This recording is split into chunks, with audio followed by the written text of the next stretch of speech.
Sir. So multivariate analyse. Multivariate அனலைஸ்ங்கும் போது நம்மளுக்கு வந்து வெறும் வேரியபிள்னா எக்ஸ் ஒன் மட்டும் இருந்தால் நம்மளுக்கு வந்து சிங்கிள் வேரியபிள் எக்ஸ் கமா ஒய்ங்கிறது இது டபுள் வேரியபிள். அப்போ மல்டிவேரியட் அனலைஸ்ங்கும் போது நம்மளோட வேரியபிள் எவ்வளோ இருக்குன்னா X one comma X two comma எவ்வளோ வேரியபிள்ஸ் இருக்குதோ அத்தனை வேரியபிள்ஸ் நம்மளுக்கு கிடைக்கும் எக்ஸ் அண்ட் வேரியபிள்ஸ். அப்போ இதை வச்சுக்கிட்டு நம்ம என்ன பண்ணுவோம் அனலைஸுங்கும் போது நமக்கு வந்து மேபி மீன் எப்படி கண்டுபிடிங்க, மீடியன் எப்படி கண்டுபிடிங்க, மோட் எப்படி கண்டுபிடிப்பீங்க, அதே மாதிரி இங்கே வந்து நம்மளுக்கு கான்செப்ட் படி வேரியன்ஸ் எப்படி கண்டுபிடிப்பீங்க, வேரியன்ஸ் அண்ட் என்னென்ன ஃபைண்ட் அவுட் பண்ண முடியுமோ அந்த தான் நம்ம லாஸ்ட்டாக பார்த்தது மாதிரி இங்கேயும் நம்ம கண்டுபிடிக்க போகிறோம். சரிங்களா?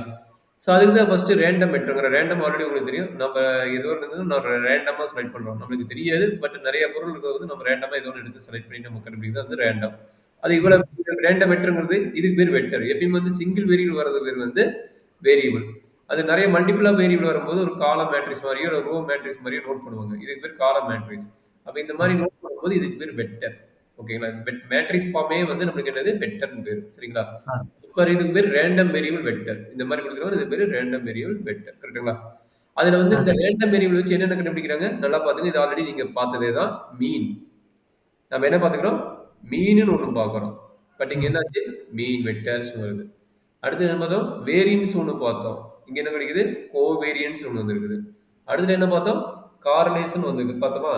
அப்போ கார்லேஷன் போது அதுக்கு தகுந்த மாதிரி இங்கே மாறுது. சரியாப்பா? கார்லேஷன் கரெக்டாமா? Okay sir. எனர்ஜி டவுட் இருக்குது அதில் இது. அப்போ இந்த டாபிக் முடிச்சுங்களா?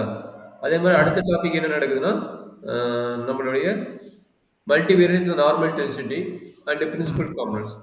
ஸோ இது நார்மல் டிஸ்ட்ரிபியூஷனோட ஃபார்முலா வச்சு நம்ம போடுவோம். அது என்ன உங்களுக்கு வந்து இது கடைசியாக நான் எடுப்பேன், பார்த்துக்கலாம். அடுத்து பிரின்சிபல் காம்பனன்ட்ஸ் வந்து ரொம்ப ரொம்ப இம்பார்ட்டன்ட். ஆல்ரெடி நீங்கள் லோயர் கிளாஸ் படிச்சது தான். இது வந்து ஒரு மேட்ரிக்ஸ் ஃபார்மேட் கொடுத்துருப்பான். இந்த மேட்ரிக்ஸ் ஃபார்மேட்டுக்கு வந்து நம்ம என்ன பண்ணணும்? ஐகன் வேல்யூ கண்டுபிடிக்கணும். ஐகன் வேல்யூக்கு வந்து ஃபர்ஸ்ட் வந்து கேரக்டரிஸ் ஈக்குவேஷன் இம்பார்ட்டன்ட். அந்த கேரக்டரிஸ் ஈக்குவேஷன் ஃபார்ம் பண்ணுவோம். அந்த கேரக்டர்ஸ் இது வந்து மேட்ரிக்ஸ் கொடுத்துருப்பான். இது பேர் நீ ஏ நோட் பண்ணுறேன். இது ஏக்கு பேர் என்னது? மேட்ரிக்ஸ். அப்போ இந்த மேட்ரிக்ஸ் வந்து நம்ம என்ன கண்டுபிடிக்கணும்? இதுக்கு பேர் கேரக்டரிஸ் ஈக்குவேஷன். இதுக்கு பேர் கேரக்டரிஸ் ஈக்குவேஷன். இந்த ஈக்குவேஷன் சால்வ் பண்ணி கிடைக்கிற பேர் வந்து ஐகன் வேல்யூஸ். இந்த ஈக்குவேஷன் சால்வ் பண்ணி படிக்கிறது வந்து ஐகன் வேல்யூஸ். அப்போ அந்த ஐகன் வேல்யூஸ் வந்து நம்ம என்ன பண்ண போறோம்? ஐகன் வெக்டர்ஸ் கண்டுபிடிக்கிறோம். அதனோட ஃபார்முலா பார்த்தா a minus lambda i into X equal 0. சரிங்களா? அப்போ இது வந்து இந்த வெக்டர் கண்டுபிடிக்கலாம், நார்மலைஸ் வெக்டர் எப்படி கண்டுபிடிக்கலாம், பிரின்சிபல் காம்பனன்ட்ஸ் எப்படி கண்டுபிடிக்கலாம்னு இது வந்து மேபி நெக்ஸ்ட் கிளாஸ்ல பார்க்க போறோம். சரிங்களா? டைம் இருந்தால் இன்னைக்கு கூட பார்க்கலாம் டைம் அப்படிங்கிறது இல்லை. பட் நம்ம இன்னைக்கு பார்க்கக்கூடிய கான்செப்ட் வந்து இந்த கான்செப்ட் பார்க்குறோம். சரியாப்பா? சரி சார். சரி, நம்ம ஆல்ரெடி உங்களுக்கு மீனோட ஃபார்முலா கேட்டிருந்தேன். அப்போ மீனோட ஃபார்முலா நீங்களும் அழகாக சொல்லியிருந்தீங்க. X bar equal to summation x by என்னன்னு நீங்க சொல்லியிருந்தீங்க. கரெக்டுங்களா? Correct sir. இது டேட்டா கொடுத்துருந்தாங்கன்னா எக்ஸோட டேட்டா 1, 2, 8, 10 இப்படி டேட்டா கொடுத்துருந்தாங்கன்னா இந்த ஃபார்முலா போட்டால் நம்மளுக்கு கரெக்ட். சரிங்களா? இப்போ இங்கே பார்த்தீங்கன்னா ஃபர்ஸ்ட் பார்ட்ல பார்த்தீங்கன்னா இங்கே ப்ராபபிலிட்டி கொடுத்துருப்பாங்க. இங்கே என்ன கொடுத்துருவாங்க? ப்ராபபிலிட்டி வேல்யூ கொடுத்துருப்பாங்க. ப்ராபபிலிட்டி வேல்யூ கொடுத்துருப்பாங்க. ப்ராபபிலிட்டி வேல்யூ எப்படி கொடுத்துருப்பாங்க? எக்ஸ் பி ஆஃப் எக்ஸ் இந்த மாதிரி வேல்யூ கொடுத்துருப்பாங்க. அப்போ இந்த மாதிரி வேல்யூ கொடுக்கும்போது எப்படி மீன் கண்டுபிடிப்பீங்க அப்படிங்கிற ஒரு கான்செப்ட். சரிங்களா? அப்போ ப்ராபபிலிட்டியோட டெஃபினிஷன் தெரியணும். ப்ராபபிலிட்டியோட டெஃபினிஷன் என்ன? என்ன பாசிபிள் இருக்குதோ சரிங்களா, அதில் வந்து நாம் என்ன செலக்ட் பண்ணுறோமோ அதுதான். அப்போ என்னது? ஈவெண்ட். சப்போஸ் இன்னைக்கு மழை வருமா வராதா? ஒரு சின்ன எக்ஸாம்பிள். எல்லா பக்கம் மழை பெஞ்சிட்டு இருக்குது, அதனால அதை சொல்கிறேன். இன்னைக்கு ரெயின் வருமா வராதா? அப்போ ரெண்டு கேஸ்.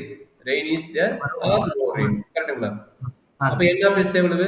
என்ன பிளஸ் ஈக்குவல் டு 2. என்ன பிளஸ்ங்கிறது number of possible in the event. சரி சார். இப்போ ஏங்கிறது என்ன? நான் ஏ வந்து மழை வரும்னு சொல்றேன். சரிங்களா? அப்போ மழை வரணும் இங்கே எத்தனை பாசிபிள் இருக்குது? ஒரே ஒரு பாசிபிள் இருக்குது. கரெக்டுங்களா? அப்போ ப்ராபபிலிட்டி ஆஃப் ஏ என்ன இருக்கும் போது? Probability of A equal to n of A divide by n of S. இதுதான் ஃபார்முலா. சரிங்களா? அது என்ன ஈவெண்டோ அது டிவைட் பை எவ்வளவு பாசிபிள் இருக்குதோ அவ்வளவு பாசிபிள் இருக்கு. கரெக்டாப்பா? சரி சார். அப்போ என்னாச்சு? n ஆஃப் ஏ ஓட வேல்யூ எவ்வளவு? n ஆஃப் ஏ என்னது? ஒரே ஒரு இன்னும் தான் இருக்குது. அப்போ 1 divide by n of S எவ்வளவு? 2. அப்போ 1/2. புரியுதுங்களா? இதுதான் ப்ராபபிலிட்டியோட ஐடியா. இது ஆல்ரெடி நம்ம லோயர் கிளாஸ் படிச்சிருக்கீங்க. ஜஸ்ட் சேமனுக்கு இந்த ப்ராப்ளம் கொடுத்துக்கிறேன். சரிங்களா? அப்போ ப்ராபபிலிட்டி வேல்யூ இருக்குங்களா? அப்போ ப்ராபபிலிட்டியோட ப்ராப்பர்ட்டிஸ் தெரிய வரும். ப்ராபபிலிட்டியோட ப்ராப்பர்ட்டிஸ் என்னன்னா ரொம்ப இம்பார்ட்டன்ட், நோட் பண்ணிக்கோங்க. இது ஆல்ரெடி லோயர் கிளாஸ் பார்த்தது, இன்னொரு கப்பா சொல்கிறேன். இது என்னன்னா கண்டிப்பாக ப்ராபபிலிட்டியோட value 0 less than or equal to P less than or equal to 1 இருக்கணும். பின்னா ப்ராபபிலிட்டி. சரிங்களா? அதாவது property value lies between 0 to 1 தான் இருக்கணும், அதிகமாக இருக்கக்கூடாது. சரியாப்பா? Okay sir. சார். ஸோ அடுத்தது பார்த்தீங்கன்னா ரொம்ப இம்பார்ட்டன்ட் பாயிண்ட்ஸ். அடுத்தது sum of the property equal to 1. எப்படி இருந்தாலும் sum of property equal to என்ன கிடைக்கணுங்கிறாங்க, 1 இருக்கணும். Sum of property equal to is equal to எவ்வளோ இருக்கணுங்கிறாங்க, 1 இருக்கணுங்கிறாங்க. Sum of the probability is equal to 1. That is a very very important point. இந்த base பண்ணி தான் நிறைய கொஸ்டின்ஸ் சால்வ் பண்ணிருப்பீங்க. கொஞ்சம் கேர்ஃபுல்லா பாருங்க. அடுத்தது பாத்தீங்கன்னா இது ரெண்டு ப்ராப்பர்ட்டிஸ் இப்போ இதுக்கு இருக்கட்டும். அப்போ இங்கே வச்சு நம்ம எப்படி மீன் கண்டுபிடிக்கலாம் அப்படிங்கிறத பார்க்கலாம். மீனோட ஃபார்முலா என்னன்னா E of x equal to நல்லா பார்த்துங்க summation x into probability of எக்ஸ்ப்பா. ஓகே, நோட் பண்ணிங்கப்பா. இந்த பேஸ் பண்ணி ஒரு கொஸ்டின் ரிப்பீட்டடாக கேட்டுட்டு இருக்கிறாங்க. நோட் பண்ணிங்க சம்மேஷன். இல்லைன்னா நான் சென்ட் பண்ணிக்கிறேன், ஒன்றும் பிரச்சனை இல்லை, பார்த்துங்க. சரிங்களா? ரொம்ப ரொம்ப இம்பார்ட்டன்ட் ஃபார்முலா. மேபி இங்கே வேல்யூஸ் எதுன்னு வச்சுக்கலாம், 0 1 2 3. இங்கே வேல்யூ வந்து 0.3 0.2 0.1 0.4 இருக்கு. சரிங்களா? ப்ராபபிலிட்டியோட பாசிபிள். அப்போ இந்த டேட்டாக்கு எப்படி மீன் கண்டுபிடிப்பீங்க? Any idea? 0 1 2 3 மீனுங்கிறது இது இ ஆஃப் எக்ஸ். இங்கே வந்து ப்ராபபிலிட்டி பொறுத்த வரைக்கும் மீன் எப்படி சொல்கிறாங்க, இ ஆஃப் எக்ஸ் நோட் பண்ணுறாங்க. சரிங்களா? ப்ராபபிலிட்டி பொறுத்த வரைக்கும் இ ஆஃப் எக்ஸ் நோட் பண்ணுறாங்க. கிளியராமா? எனர்ஜி டவுட் இருக்குங்களா? இல்லைங்க சார். சார் 0.3. சரி, அப்போ சொல்லுங்க மீன் எப்படி கண்டுபிடிங்க சொல்லி பார்க்கணும். எக்ஸ்பார்ங்கிறது அதான் 0 1 2 3 கொடுத்துறாங்க சார். வெரி குட், கரெக்ட் பா, நீங்க சொன்னது கரெக்ட். அப்ப e of x = என்ன இருக்குது, 0 into 0.3 plus 1 into 0.2 1 into 0.2 plus 2 into 0.1 plus 3 into correct, நீங்க சொல்றது கரெக்ட். அப்படியே போட்டு சொல்லுங்க. plus 3 into 0.4. அது இன்னொரு விட்டுட்டோம்னா 2 into 0.1 2 into 0.1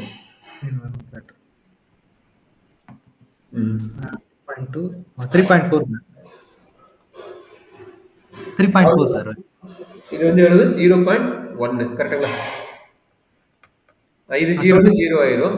இது வந்து என்ன கிடைக்கும், தட் இஸ் 0.2 போட்டுக்கிறேன் நானும் போடுங்க 0.2. இது எவ்வளவு கிடைச்சது? 1.2 வா? 1.2 சார். அப்ப ஓவரால் 1.6ங்களா? டோட்டல் 3.4 வருதுங்க சார். 2.4 எதுக்கு வருது? 3.4 வருதுங்க சார். இல்லையே, இன்னொரு போடலாமா? ஏன் 3.4 வருது? இங்க பாருங்க 0 into 0.3 0வா? இது வந்து 0. 1 into 0.2 நெக்ஸ்ட் சார். 1 into 0.2 வந்து 0.2 கரெக்ட்டுங்களா? கரெக்ட். சார். இது எவ்வளவு கிடைக்கும்? 2 into 0.1 வந்து 0.2 கரெக்ட்டுங்களா? சரி சார். இது எவ்வளவு கிடைக்கும்? 1.2 கிடைக்கும். கரெக்டாப்பா? செக் பண்ணிக்கோ. 0.2 0.2 1.2 கரெக்டாப்பா? Correct sir. எங்க மிஸ்டேக் பண்ணீங்க கண்ணு? இல்ல சார், நான் சொல்ல 0.2 போறதுக்கு 2 போட்டேன் சார். அதான் சார். ஓ, அப்படி போட்டீங்களா? 2 வர ப்ராபபிலிட்டியோட வேல்யூ என்ன சொல்லிக்கிறோம், அதை நோட் பண்ணிங்க. அதுதான் ப்ராபபிலிட்டியோட வேல்யூ சொல்லிக்கிறோம். ப்ராபர்ட்டிஸ் ஆஃப் ப்ராபபிலிட்டி என்ன சொல்லிக்கிறோம் பாருங்க. சார். இங்க சொல்லிக்கிறேன் பாருங்க. ப்ராபபிலிட்டி வேல்யூ எப்பவுமே என்னவா இருக்கணும், 0க்கும் 1க்கும் நடுவுல தான் இருக்கணும். இல்ல 0வா இருக்கலாம், இல்ல 1ஆ இருக்கலாம். சரிங்களா? That is very important point. கிளியராமா? இல்ல டவுட் இருக்குங்களா? அதான் வேல்யூ கூட இருக்குல்ல சார். இது 1.2 வருது. 1.6 அது இது வந்து மீன் கண்டுபிடிக்கும் போது நீங்க கிரேட்டர் தான் 1 வரலாம். நான் சொல்றது ப்ராபபிலிட்டி வேல்யூ வரக்கூடாது. மீ வேல்யூ வரக்கூடாது, வர மீன் வேல்யூ வரலாம். நீங்க சொன்ன பாயிண்ட் கரெக்ட். இது வந்து மீன் வேல்யூ மோர் தென் 1 வரலாம், லெஸ் தென் 1 வரலாம். பட் நெகட்டிவ் போட முடியாது. சரிங்களா? 1.6 பிரச்சனை கிடையாது. புரியுதாப்பா? Okay sir. இதுக்கு பேர் மீன். சரிங்களா? மீன். ஓகே. Next sir. சரி, இப்போ அடுத்தது என்ன கண்டுபிடிக்க போறோம்னா வேரியன்ஸ் கண்டுபிடிக்க போறோம். இப்போதைக்கு மீனோட கான்செப்ட் கிளியர்னு நினைக்கிறேன். கரெக்ட்டுங்களா? அப்ப மீன் வெக்டர் பார்த்தீங்கன்னா வெறும் நான் சிங்கிள் வேரியபிளுக்கு ப்ராபபிலிட்டி யூஸ் பண்ணி e of x எப்படி கண்டுபிடிக்கணும்னு பார்த்தாச்சு. அடுத்து கோவேரியன்ஸ்ல இங்க வேரியன்ஸ் இருக்கு பாத்தீங்களா, அதை எப்படி கண்டுபிடிக்கலாம்னு நம்ம பார்க்க போறோம். சரிங்களா? இப்போ வேரியன்ஸோட ஃபார்முலா என்ன? வேரியன்ஸோட ஃபார்முலா என்ன? That is sigma square formula.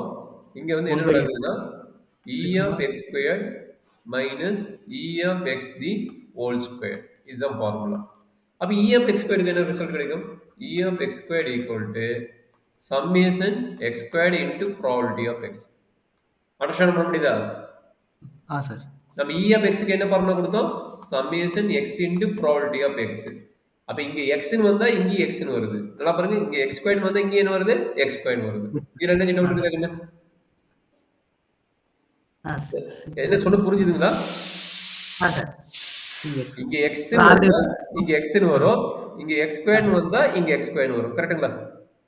சரி சார். மற்றபடி இங்கே ப்ராபபிலிட்டி ஆஃப் எக்ஸ், இங்கே ப்ராபபிலிட்டி ஆஃப் எக்ஸ். கரெக்ட்டுங்களா? Sir.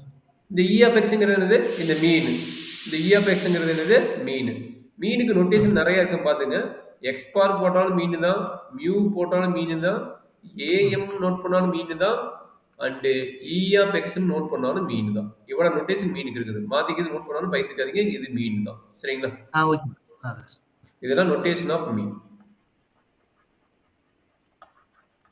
Okay sir. Okay sir. சரி, இப்போ இது எப்படி போடலாங்க? மேலே இருக்க டேட்டா வச்சு சொல்லுங்க. இ ஆஃப் எக்ஸ் ஸ்கொயர் என்ன கிடைக்கும்? இப்போ நான் வேரியன்ஸ் கண்டுபிடிக்க போறேன். E of x square value என்ன கிடைக்கும்? 1.6 சார். இல்ல இ ஆஃப் எக்ஸ் ஸ்கொயர் இங்க வேல்யூ போட்டுருங்க. இந்த டேபிளுக்கு இ ஆஃப் எக்ஸ் ஸ்கொயர் கண்டுபிடிச்சு சொல்லுங்க. E of x square. X square this value, 1 square this value, 2 square this value, 3 square this value போடலாமா? Sir. 0 square + 1 square + 2 square + 3 square. அப்ப என்னாச்சு? 0 square into 0.1, 1 square into 0.2, 0.2 plus 2 square into 0.1 plus 3 square into 0.2. கரெக்டாக என்ன? 0 square into 0.3 4 நினைக்கிறேன். இது வந்து 0.4 நினைக்கிறேன். கரெக்டுங்களா? 0 இன்ட்டு 3 நினைக்கிறேன். கரெக்டுங்களா? நான் செக் டேபிளுக்கு பார்த்துங்க. நான் மாற்றிக்கிது போட்டு சொல்லுங்கள். 2 1 4 ஃபர்ஸ்ட் 3. ஓகே எடுக்கிறேன், எல்லாம் கரெக்டு. சரிங்களா? அப்போ இது என்ன? இது வந்து 0. இது என்ன கிடைக்கும்? 0.2 கிடைக்கும். 1 இன்ட்டு இது வந்து 0.2 கிடைக்கும். கரெக்டுங்களா? ப்ளஸ் இது 4 இன்ட்டு 0.1. கரெக்டுங்களா? 4 இன்ட்டு 0.1 கிடைக்கும் 0.4. கரெக்டுங்களா?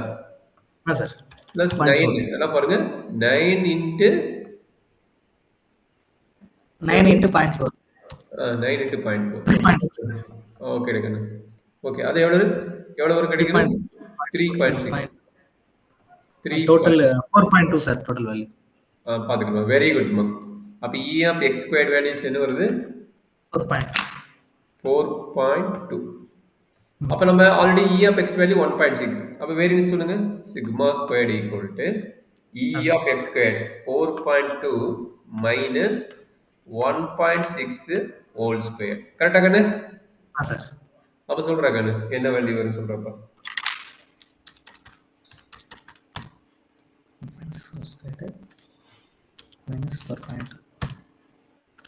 1.64 சார். 1.64ங்களா? சார். 1.64. சரி, இதுதான் வேரியன்ஸோட ஐடியா. இதுல என்ன டவுட் இருக்குதாப்பா? இல்ல சார். இது நீங்க கிளியர் ஆயிட்டீங்கனாவே இப்போ மல்டிவேரியபிள் அனாலிசிஸ் வந்து இந்த கான்செப்ட் தான் வரப்போகுது. கொஞ்சம் எலாபரேட் பண்ணி வரப்போகுது. அப்படிங்கும்போது உங்களுக்கு ஐடியா கிளியர் ஆயிடும். இது என்ன டவுட் இருந்தா சொல்லுங்க, நம்ம பார்ப்போம். இது கிளியர் சார். இது டவுட் இல்ல சார். டவுட் இல்லைங்களா? பார்க்கலாமா?